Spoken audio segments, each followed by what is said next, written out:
Esittelen tässä ihan huippuarjeapurin Wartmannin 10-tasoinen kuivuri.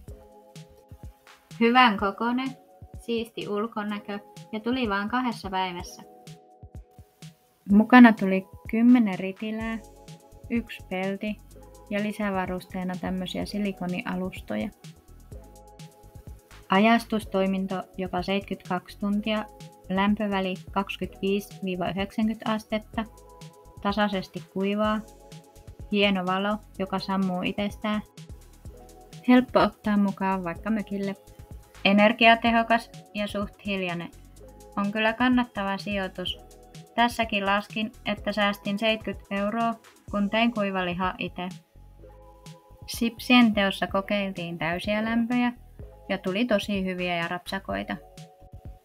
Ritilät on helppo tiskata ja pelti on hyvä, ettei rasva tipu pohjalle.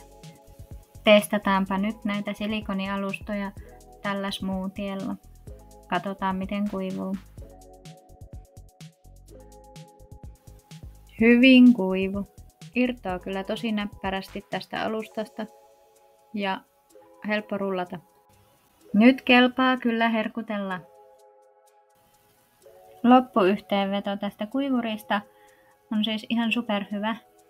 Ei tarvi vaihtaa mitään ritilöitä ja kuivaa tosi tasaisesti. Ainut mitä olen miettinyt on miten saan ton takaosan muruset pois ilman ruuvien avaamista. Mutta mun mielestä tällainen pitäisi olla jokaisen kodin niin kuin peruskalustossa.